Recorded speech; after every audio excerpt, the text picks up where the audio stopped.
Naitwa Mheshimiwa Victor Safari Nyanje. Mimi ni mjumbe wa wadi ya Kasemeni na kiongozi kijana kama vile ulivyosema. Nataka niseme kwamba mimi ninaunga mkono sana uongozi wa vijana. Na nimeingia katika uongozi kupitia platform za vijana. Kwa hivyo nimerudi nyuma mpaka ukitokea mahali nimeingia katika siasa, nilianza kuwa kiongozi wa vijana katika area yangu, nikakuwa kiongozi wa vijana katika Kwale, gatuzi la Kwale. Na nimepigia upato uongozi wa vijana kwa sababu ukiangalia katika nchi yetu sehemu kubwa ya wananchi ina vijana. Kwa hivyo inamaanisha kwamba vijana wakitaka chochote wanaweza kukipata. Na nikijibu swali lako ya je kuna nafasi, mimi naweza sema kuna nafasi 90% ya vijana kuingia katika uongozi. Ili mradi sisi ndio wengi, ina maana ya kwamba tuko na nafasi kubwa. Na katika gatuzi letu la Kwale kwa mfano, kuna opportunities nyingi za vijana kuingia katika leadership. Ili mradi wawe ni watu ambao wamejitolea na wakuwe patient. Kwa sababu changamoto kubwa nimeona katika siasa ni vijana wanaingia katika siasa lakini wanakosa patience ama uvumilivu. Kwa hivyo lazima upate mtu ambaye anakumenta. Lazima ukuwe na entry point. Upate mtu ambaye atakuelekeza, kukumenta, kukuonesha njia mpaka ugrow na ukuwe patient. Mtu akiamua kukumenta, wewe pia ukuwe na uvumilivu na kuwa loyal. Kwa hivyo nafasi kubwa iko. Kuna platforms nyingi, kuna mashirika mengi ambayo yana empower, yana capacity build vijana. Kwa mfano katika gatuzi la Kwale nimeona organization kama vile Kwale Youth Assembly. Kuna organization hata County Assembly of Kwale pia. Kuna hizo programs za kumentor vijana. Kuna CBOs, kuna NGOs ambazo zina programs za kufunza vijana mambo ya uongozi. Kwa hivyo vijana wa Kwale wajitoe, wakuwe na bidii na kujituma, waingie katika uongozi. Na si lazima uanze kule juu, kwa sababu ukiwa pia na tamaa huwezi achieve your goal. So kwanza uset goal yako, hii ndio kitu nataka kufanya, alafu uanze na hatua. Na the best way kuingia katika siasa ni kuingia katika political parties. Wewe kama una nia ya kuingia katika uongozi kama kijana, ungana na chama unachokipenda. Pale ndo ta grow kujua siasa ni nini. Na pia chama kitakupatia platforms ya kuweza kuinteract na viongozi. Kama mimi nikipatia mfano, niliingia katika siasa kupitia Mheshimiwa Zuleha Juma Hassan akikampenia women rep. Na ndo akaniintroduce katika party politics ya ODM na nikaingia katika leadership ya vijana ya ODM na mpaka leo hii nimekuwa naibu mwenyekiti wa chama katika Kwale. Kwa hivyo ni step mojawapo ya kijana kuingia katika uongozi. Of course kuna platform nyingi ambazo pia unaweza tumia kuingia katika uongozi, lakini la muhimu zaidi, hakuna siku ambayo utakuwa kiongozi siku moja tu tayari. No, lazima ukuwe na process ambazo zinafuata mpaka ufike mahali unafika. Na changamoto ambayo pia ningependa kuaddress pengine ni muhimu niseme ni swala la funding. Kwa sababu pengine kijana atasema okay, mimi nataka kuingia katika uongozi lakini pesa za kufanya hii siasa sina. Ndio nimerudi hapo nikasema kwamba uingie katika politics kupitia political parties ama uingie katika mashirika ambayo yanasupport mambo ya siasa yako. Kwa hivyo ukiingia kule wanakumenta polepole, alafu pia hapo ukiwa umeonyesha potential, kuna organization ambazo ziko tayari hata kukufund katika campaign. Na pia si lazima ushindane na wale ambao wana pesa nyingi, kwa sababu what you need to do ni ujiintroduce katika siasa na ujitume.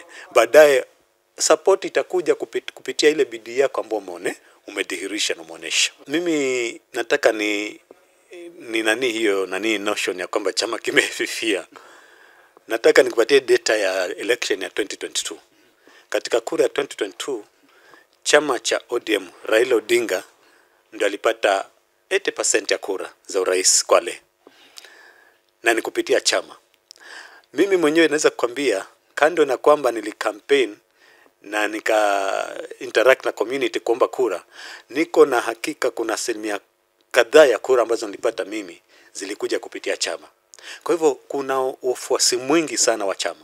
Na pia hapo sababu ya kwamba tumekuwa na mvutano wa chama inamaanisha watu wanapenda chama Kwale. Kwa sababu kila mmoja anataka kuwa chairman, ni kwa sababu watu wanapenda chama na ni kwa sababu kuna uungwaji mkono mkubwa. Kando na kwamba tumekosa kiti ya ugavana, tumepata kiti ya Senate na tumepata kiti ya Women Rep na nikupitia chama. Kwa hivyo kwamba kumekuwa na udhaifu kidogo, hiyo mimi nasema ni kawaida. Lakini ukumbuke hapo chama cha ODM kina miaka 20 saizi. Mwaka jana tulisherehekea miaka 20. Inaonyesha chama ambacho ni cha kisiasa Kenya hii ambacho kina miaka 20 na kiko strong. Sisi tumejipanga. Na juzi katika press nimesema kwamba wale wenzetu ambao tunashindana nao wajipange. Sisi tunajipanga na lengo hii tunataka turudishe viti vya ODM katika Kwale yetu hii. Na hata si Kwale peke yake, hata kule juu.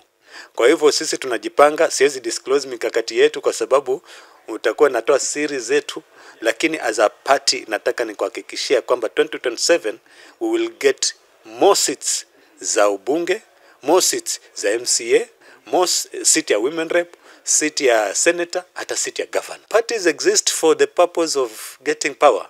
Na tuko hapa kama chama kuhakikisha kwamba tuna take power, including the governor seat. Hata president, hata si governor pekee, hata president tunachukua round hii.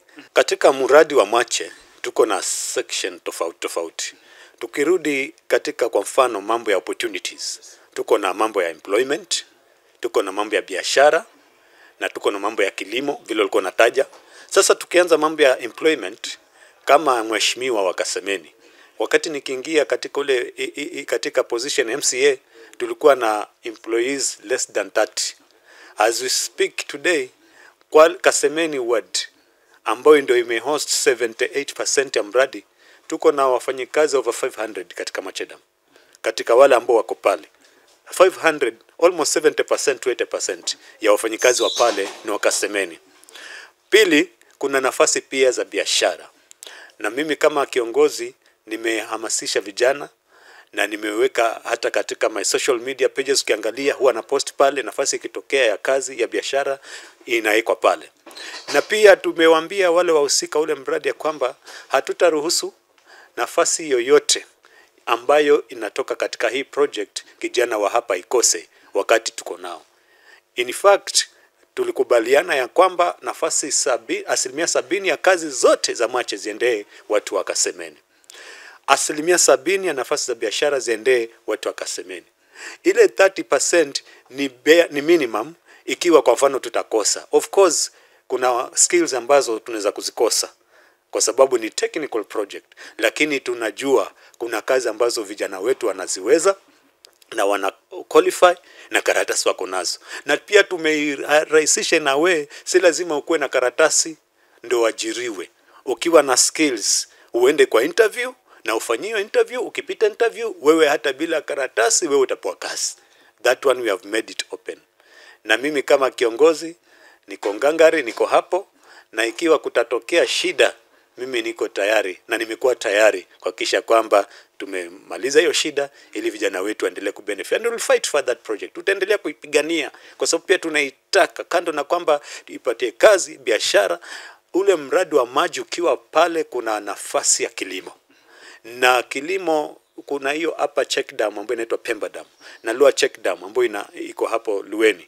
Tutakuwa na nafasi ya kufanya irrigation farming. Na ndio maana saa hizi tumeanza mchakato wa kutengeneza youth sacco Kasemeni. Kwa sababu tunataka wakimaliza 2027 maana ndio mradi unaisha, sisi kama vijana wa Kasemeni tuko tayari kufanya farming, smart farming, ili tuweze kupata pesa. Na si vijana peke yake, hata wale wa mama, wale wazee ambao wana interest, tutahakikisha kwamba hii nafasi haiwapiti. Vijana wa Kwale, mimi na wito kwenu ya kwamba ukitaka kuingia katika uongozi ni rahisi sana.